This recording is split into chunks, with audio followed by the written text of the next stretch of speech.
पुणे में born and brought up हूँ, लेकिन ऑब्वियसली हम चाइल्डहुड से तो आते ही रहते थे बिकॉज मेरे पेरेंट्स के कुछ कजिन्स वजन थे, तो मुझे ना बॉम्बे बचपन से ही बहुत पसंद था। Like Bombay is the dream city. और मुझे हमेशा बचपन से ही लगता था कि आई डोंट थिंक मैं पुणे में ज़्यादा रहूँगी, मैं एक दिन बॉम्बे जाऊँगी। And as I started growing up मेरा मॉडलिंग की तरफ बहुत ही इंटरेस्ट था। तो मेरी मॉम को ये बात पता थी, तो मॉम ने हमेशा मुझे इनकरेज किया। मैंने अपना पहला शो 4th स्टैंडर्ड में किया क्योंकि मेरी मॉम को हमेशा मेरा ये टैलेंट दिखता था। एंड जितना मैं लाइक बड़ी होती गई, like 9th standard 10th standard, मैंने मॉडलिंग करना शुरू किया। और फिर टचवुड किस्मत ने भी साथ दिया। लाइक कॉलेज में आते ही लाइक सब लोग मुझे बोलते थे और मॉडल व्हाट, और मॉडल व्हाट, बिकॉज मैं टॉल हूँ ना और तभी मैं बहुत स्लिम थी। तो फिर मुझे ऑटोमेटिकली ऑफर्स आने लगे एंड एज दे से द रेस्ट इज़ हिस्ट्री। आज मैं यहाँ हूँ। मैंने कदम रखा बॉम्बे में। मुझे हमेशा फील होता था, मेरी इंट्यूशन थी कि मेरी किस्मत बॉम्बे में ही है। Here I am.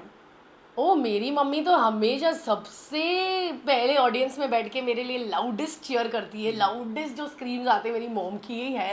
Well actually serials तो बाद में हुए। एक्चुअली मैंने अपनी जर्नी 17 में ही स्टार्ट करी थी। मेरे डैड थोड़े स्ट्रिक्ट थे, वो नहीं चाहते थे कि मैं बॉम्बे जाऊँ।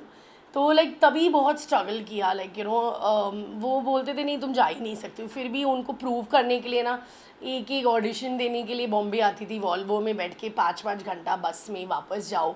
वो जो थोड़े मेरे साल थे ना बहुत बहुत टफ थे।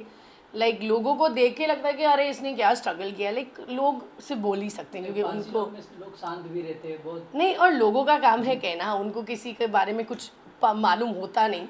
और क्योंकि मैंने यंग स्टार्ट किया था इसलिए लोगों को ये सब बातें पता नहीं। तो फिर जाके एड्स मिलने लगे, प्रिंट एड्स मिलने लगे। लेकिन मैं बहुत छोटी थी, मेरे को नहीं समझता। और फिर मेरे डैड एक बहुत सक्सेसफुल बिजनेसमैन है, तो उनको पता था कि भाई ये बॉम्बे में सर्वाइव करने के लिए काफ़ी नहीं होता है। अभी तुम आगे क्या प्लान कर रही हो? तो मेरा तो एक्चुअली सीरियसली कोई प्लान ही नहीं था। मैं सिर्फ आ गई थी बॉम्बे मॉडलिंग करने, कुछ समझ नहीं, कुछ अक्ल नहीं। तो फिर मैंने थोड़े से ऑडिशंस दिए। लाइक आई थिंक एक चीज़ होती है किस्मत, जो वो साथ देना, तो टचवुड आई फील उसका भी बहुत बड़ा श्रेय होता है। तो मैंने कुछ ही ऑडिशंस दिए थे एंड मुझे प्यार की एक कहानी मिल गया। और प्यार की एक कहानी ने रियली मेरी लाइफ बनाई है।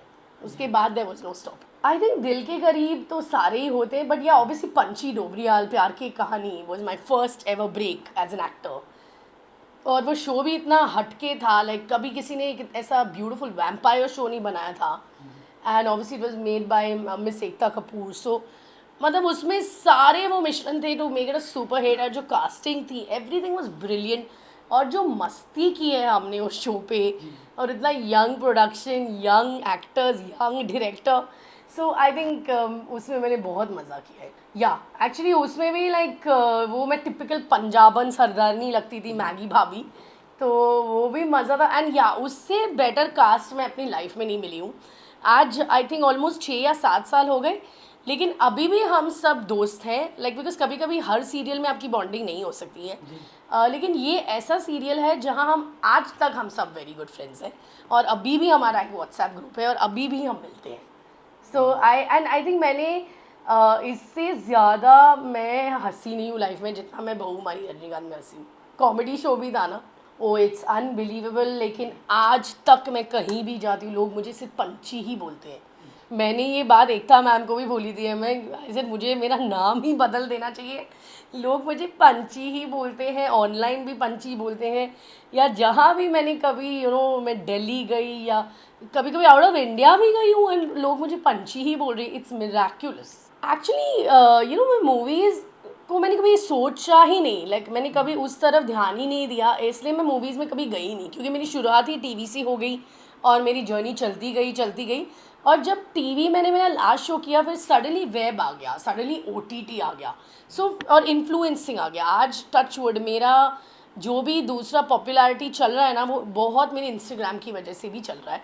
सो मैंने मूवीज़ की तरह ज़्यादा ध्यान नहीं दिया। मैं मूवीज़ के बारे में ज़्यादा जानती नहीं हूँ। लेकिन मेरे फ्रेंड्स जब भी मैं देखा था लाइक दिस इज़ वाबीज़, because they just saw that character. मैं इतना बात करती तो उनको लाइक मैं ही याद आई थी वो कैरेक्टर में।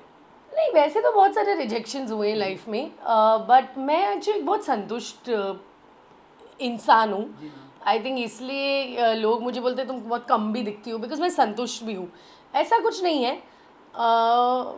इनिशियली जब रिजेक्शंस होते थे तब बहुत दुख होता था, लाइक स्पेशली मॉडलिंग डेज में, बिकॉज मैं बहुत छोटी थी ना, तो मुझे लाइक लगता था कि ओ माय गॉड, लाइक मुझे नहीं मिला, end of the world, depression हो जाता था, ये वो.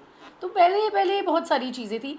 लेकिन जब मैं देखती हूँ ना फ्यूचर में आपको जवाब मिलते हैं कि अरे ये जो मैंने प्रोजेक्ट के लिए ऑडिशन किया था, अरे वो तो शो चला ही नहीं, या ये मूवी ही डंप हो गई. सो आई थिंक मैंने एक चीज़ अपने लाइफ से सीखी है, जो होता है अच्छे के लिए होता है. वेल यूजुअली मैं धूमधाम से एक फेस्टिवल की तरह मेरा बर्थडे मनाती हूँ. इतना मतलब ह्यूज पार्टी थ्रो करती हूँ, मैं खुद ही एक्साइटेड होती हूँ बच्चे की तरह अपने बर्थडे के लिए.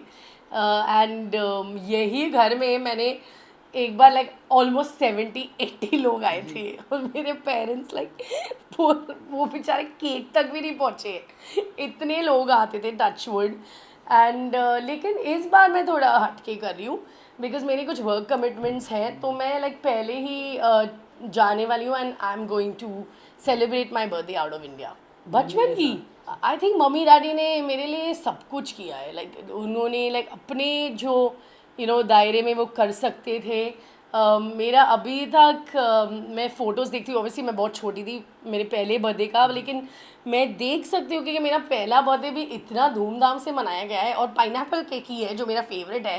एंड आज तक मेरे बर्थडे में पाइनएप्पल केक ही आता है. सो एंड मैंने वो फ़ोटोज़ देखे हैं, like I can see how much my parents have loved me and pampered me पहले बर्थडे से. और बहुत सारे बर्थडेज है, लाइक मैं बोल रही हूँ, मैं अपना बर्थडे लाइक एक फेस्टिवल की तरह मनाती हूँ. मैं तो देखती हूँ, सिर्फ 2-3 दिन से नहीं देखा है, but I like the show. मैं काफ़ी एपिसोड्स फॉलो कर. Oh I am very proud of Vicky.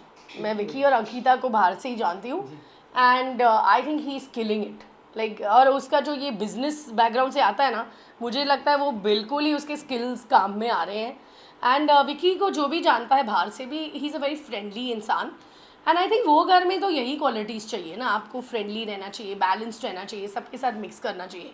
और उसको दिमाग के रूम में भी डाला है, बिकॉज वो है बहुत brainy. So I think in fact he is playing it very well.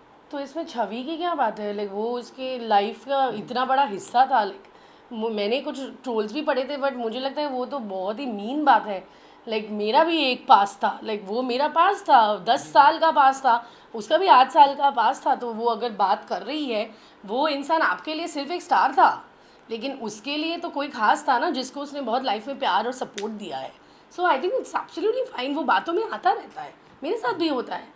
मुझे तो लाइक पता ही नहीं है मुनावर का, but obviously Isha and Samar Tarak Kapil तो वो तो रियल ही है. लाइक वो तो पहले से ही बोले ना कि 1 साल से डेट कर ही रहे थे. या सो आई थिंक व्हाट, ऐसे घर में ना आप बहुत टाइम तक फेक नहीं कर सकते हो. लाइक मैं आपके साथ 2-3 दिन फेक कर सकती हूँ, उसके बाद तो मेरा रियल चेहरा ही नज़र आएगा ना. वेल एक्चुअली मेरे फ्रेंड्स मुझे बोलते रहते हैं like I should go to Bigg Boss. So अगर मौका मिला तो डेफिनेटली बिग बॉस में ही जाना चाहूँगी. एक्चुअली मेरा सारा फोकस उधर ही है. इनफैक्ट मुझे मेरे फैंस और सबकी बहुत दुआओं की ज़रूरत है. मैंने कुछ अच्छे पार्ट्स के लिए ऑडिशन किया है, सो आई होप ये बर्थडे मेरे लिए बहुत लकी हो. लाइक आप मुझे अगर देखेंगे तो OTT में ही देखेंगे.